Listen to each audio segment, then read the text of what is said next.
Olá, senhoras e senhores, tudo bem com vocês? Hoje eu quero falar sobre esse assunto, eu quero desenvolver ele aqui juntamente com vocês. E é bem interessante, né? Eu não pedi para Jesus morrer por mim, e agora? Quando eu observo esse tipo de pensamento, eu logo penso que essa é uma afirmação, claro, na minha opinião, e na opinião de muitos teólogos também. Essa é uma afirmação imatura. Não é porque, por exemplo, tem um dono de um mercado em Capanema e eu digo, não, eu não concordo que ele seja o dono do mercado. Não é porque eu não concordo que ele seja o dono do mercado que isso vai ser realidade. Ele vai continuar sendo o dono do mercado. Mas eu quero fazer aqui, juntamente com vocês, alguns raciocínios lógicos para a gente girar em torno da mesma situação. E é claro que isso aqui pede uma argumentação boa, uma argumentação inteligente e bem fundamentada teologicamente falando, né? Primeiro ponto. Já que ele disse assim, não, eu não pedi para Jesus morrer por mim. A questão é, eu também não pedi para nascer. Ninguém pediu para nascer. Mas pelo fato de você não ter pedido para nascer, isso nega a sua existência? Ou, entende? Acho que é uma situação tipo, eu não pedi para cair de moto. Mas isso não impede que você leve uma queda de moto. Não é porque você não quer uma coisa que aquilo vai ser a realidade. E a gente tem que cair a gente tem que cair à tona, a gente tem que cair na realidade de que as coisas não são muitas vezes como a gente deseja que seja. Nós temos que ser maduros o suficientes para entender isso. Só quem não entende isso é uma pessoa que não possui maturidade psicológica, maturidade moral para entender sobre esses assuntos. Segundo ponto que a gente tem que analisar, né? Se eu pedisse na teologia cristã, bem fundamentada, cristológica, soteriológica, na doutrina cristã, se eu pedisse, vem comigo, se eu pedisse para Jesus morrer por mim, não seria graça. E a Bíblia deixa bastante claro, né, que a salvação é pela graça, mediante a fé, isto não vem de vós, é dom de Deus. A Bíblia deixa bastante claro que a salvação, o sacrifício de Jesus, ele é pela graça. Ele é um dom dado pelo próprio Deus. Se eu pedisse, logo não seria mais graça. Então você consegue entender o poder do sacrifício de Jesus Cristo? Ele me salvou porque eu não mereço ser salvo. Através das nossas obras, nós não conseguimos, né, obter esse mérito de perfeição e falar, olha, eu vou ser salvo porque eu fiz isso. Isto não é teologia cristã. Teologia cristã, soteriologia é, eu não mereço ser salvo e Cristo foi o sacrifício por mim. Beleza. Entendendo esse segundo ponto de que se eu pedisse para ele morrer por mim não seria graça, eu creio que já está tudo certo, né? Ou seja, pelo fato de eu não pedir para que ele morra por mim e de nenhum ser humano poder obter a salvação por mérito próprio, é exatamente por isso que Jesus morre por cada um de nós. Terceiro ponto, né? Existem várias coisas na vida, eu notei aqui, né, até algumas coisas interessantes, existem várias coisas na vida que a gente não pediu para acontecer, mas aconteceu. Eu te dou um exemplo, né? Eu tenho certeza absoluta, nenhum de nós pediu para nascer.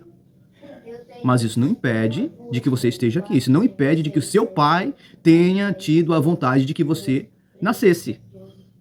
Entende? Então existem coisas que não estão sobre a nossa autoridade ou sobre a nossa decisão de vida. Primeiro ponto, todos concordam comigo, nenhum de nós pediu para nascer, mas o nosso pai quis, então nós nascemos. E a nossa mãe também, né? Claro, tem consentimento. Segunda situação, né? Eu não pedi para que a minha mãe ou meu pai tivesse determinado nome. Mas porque eu não pedi para que eles tivessem determinado nome, significa que eu não deveria ter nascido? Isso é ilógico, né? Isso é falta, como é que eu posso falar? É uma pessoa que ela não possui intelecto suficiente para entender a própria noção da realidade, né? Vamos lá. Aqui eu não pedi para cair de moto, eu já até dei esse exemplo no começo, né? Nenhum de nós pediu para cair de moto. Nenhum de nós pede para que tenha um acidente na estrada. Nenhum pede de nós para que a gente tenha uma lesão durante o jogo de futebol. Ninguém pede uma coisa dessa. Elas simplesmente acontecem. Entendeu? Não é porque eu não concordo que fulano tem uma moto que a moto vai sair das mãos dele. Não é porque eu não concordo que fulano seja pai de ciclano que ele vai deixar de ser pai. Entende? Então isso é muito bom a gente entender, e quem entende isso, e a maioria das pessoas entendem, significa que elas possuem maturidade.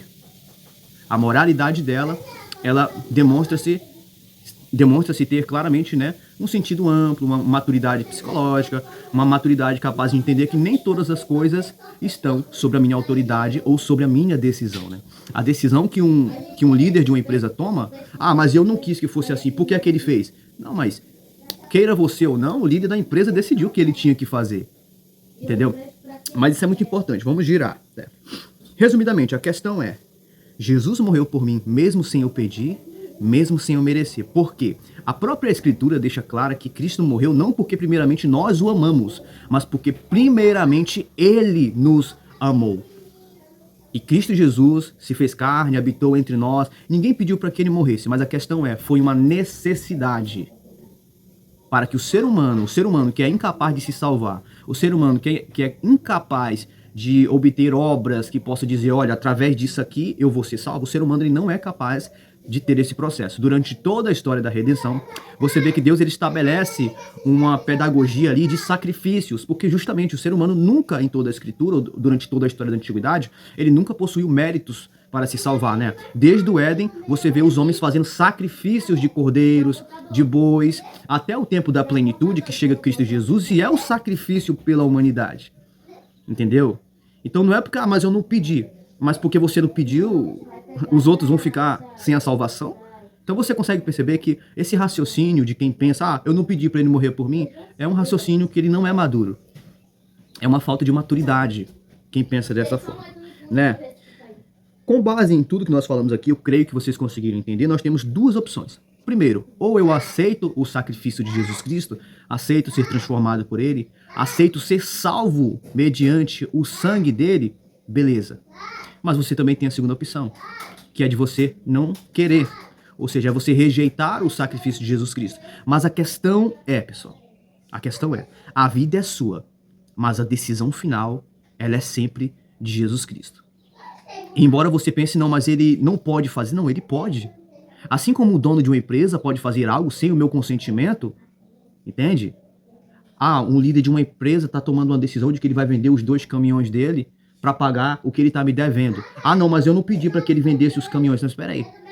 Entende? Então, é uma imaturidade gigantesca por parte das pessoas que pensam dessa forma. A questão repetindo novamente o texto bíblico que deixa claro, pela graça sois salvos mediante a fé, isto não vem de vós, é dom de Deus. Ou seja, a salvação, o sacrifício de Jesus Cristo pela humanidade, ele é um dom de Deus, um dom gratuito que ele foi dado pelo próprio Deus para que nós, seres incapazes até de pedir, para que nós pudéssemos ser salvos por meio do sangue de Jesus Cristo. Quer você queira, quer você não queira, isso não vai mudar o resultado final. O Pai quis que todos nós fôssemos salvos pelo nome de Jesus Cristo e apenas o que Ele quer creia em Jesus Cristo. E eu costumo dizer que quem crê em Jesus Cristo sempre tem a ganhar, porque as leis de Deus, elas são a favor da vida humana, né? O mandamento de Deus deixa claro, honrai teu pai e tua mãe. Quem é que não quer honrar o pai e a mãe? A própria lei de Deus deixa claro, não matarás, né? Não assassinarás. Então você consegue ver que a lei de Deus, ela carrega princípios morais que elas são eternos e que todas as pessoas concordam. Então todas as pessoas que se entregam a Cristo Jesus, elas só têm a ganhar, porque o princípio moral de Deus, ele é universal, ele é eterno. E nós, como seres humanos, embora seja crente ou embora seja ateu, todos têm o desejo de que não querem morrer. Nós queremos algo além disso, e o próprio Deus nos promete. Então, pessoal, obrigado por você que ficou até aqui essa parte do vídeo. Tá bom? Eu espero ter esclarecido a dúvida de alguns. E, como eu já disse desde o começo do vídeo, você que pensa dessa determinada forma, de eu não pedi para que ele morresse por mim, isso é uma falta de maturidade. Então vamos crescer, né? Vamos crescer de verdade. A gente não fica sendo criança a vida toda. Chega um momento que você chega na adolescência, você chega na fase adulta, você vai ter um aprimoramento, um amadurecimento. Então que todos nós possamos amadurecer na graça de Jesus Cristo e aceitar o seu sacrifício pela humanidade. Então tchau, até o nosso próximo vídeo.